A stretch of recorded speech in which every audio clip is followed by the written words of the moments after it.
messieurs, bonjour. C'est un plaisir de vous retrouver pour ces unes de la presse africaine en français. Nous démarrons aujourd'hui avec le quotidien marocain aujourd'hui. Le gouvernement rencontre ses partenaires sociaux pour traiter de nouveaux dossiers, dialogue social. De quoi va-t-on parler au prochain round? À lire en pages 4 et 5 de ce quotidien. Passant de 40,5 milliards de dirhams à fin août 2022 contre 24,8 à la même date en 2021, un léger déficit, donc léger mieux pour le déficit budgétaire. Le Gotha de la protection civile en Afrique en conclave à Rabat, gestion des risques des catastrophes, le Maroc cité en exemple à lire en page 3.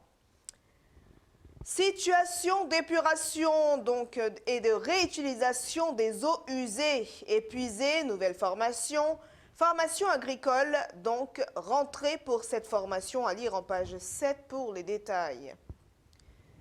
Elle vient d'être fixée par le Conseil de la concurrence, concentration économique non notifiée, une nouvelle amende de 500 000 dirhams. À lire en page 6.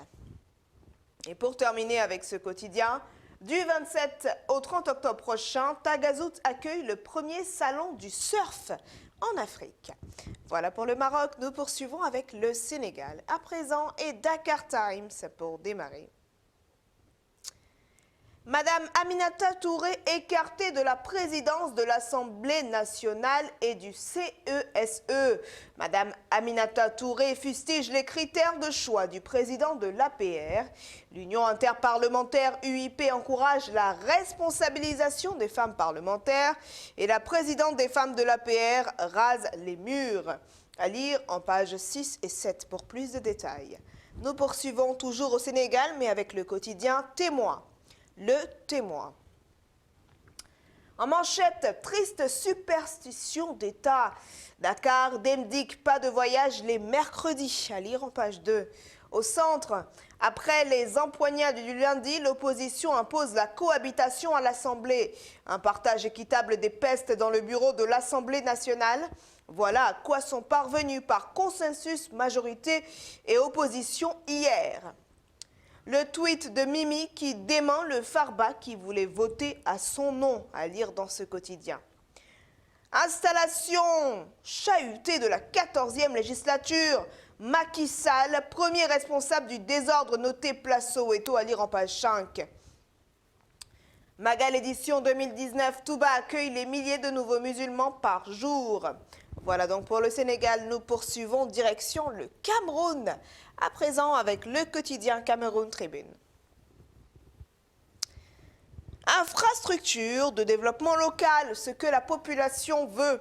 Dans la réalisation de divers projets, les communes et régions disposent d'une boussole. Le plan de développement qui exige la prise en considération des priorités exprimées par les populations censées en bénéficier. Comment les exécutifs élus s'arriment à cette obligation de gestion participative de la cité, focus à lire en pages 7 et 9. Prévision climatique, vague de froid jusqu'en novembre. C'est une information qui a été contenue dans le dernier bulletin saisonnier de l'Observatoire national sur les changements climatiques pour les 3 prochains mois. Voilà pour Cameroun Tribune. Nous poursuivons avec le Congo à présent et les dépêches de Brazzaville.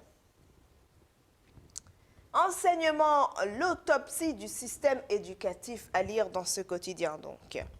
Gouvernance vers l'approbation d'un nouveau cadre des investissements donc à Brazzaville. Et le plan d'accueil d'action nationale de sécurité en cours d'évaluation en santé publique à Brazzaville. Voilà donc pour le Congo, nous poursuivons avec la Côte d'Ivoire et le quotidien d'Abidjan pour démarrer. Voici les décisions du conclave de Mama, tout sur les instructions du président Gbagbo à lire dans ce quotidien.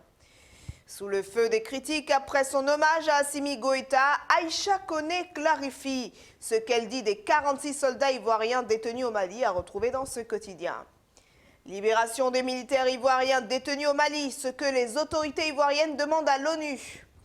Et déguerpissement des populations impactées par les travaux du métro, le maire de Port-Bouët demande la suspension de l'opération. Nous poursuivons avec le sursaut, toujours en Côte d'Ivoire. Et en manchette, intronisation du chef central de la région de San Pedro. Les populations rendent hommage au président Alassane Ouattara et saluent les actions d'Anouloto en faveur du peuple krouman. Au centre rentrée scolaire 2022-2023, les fondateurs d'écoles déchirent le décret de Ouattara, le paiement des frais annexes obligatoires à l'inscription. Vie dans les ménages, enquête. Les conditions de vie des Ivoiriens se sont légèrement améliorées. Le gouvernement devrait plus créer d'emplois, améliorer les conditions de vie des pauvres et réduire le fossé entre les riches et les pauvres. Alors, nous poursuivons donc pour terminer. 92 millions d'enfants africains sont astreints au travail des enfants donc en Côte d'Ivoire. Nous poursuivons avec le quotidien numérique d'Afrique.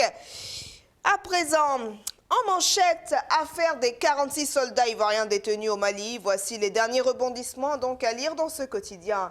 En Éthiopie, les rebelles du Tigré acceptent les pourparlers de paix dirigés par l'Union africaine. Au centre, au Kenya, William Ruto, le 5e président investi dans ses fonctions.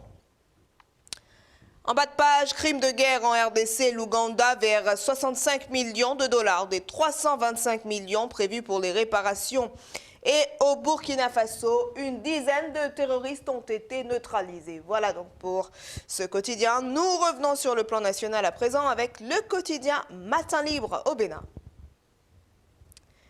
Décision gouvernementale pour la rentrée scolaire, l'avance sur salaire des AME ne réjouit pas outre mesure. Syndicalistes et aspirants s'ouvrent.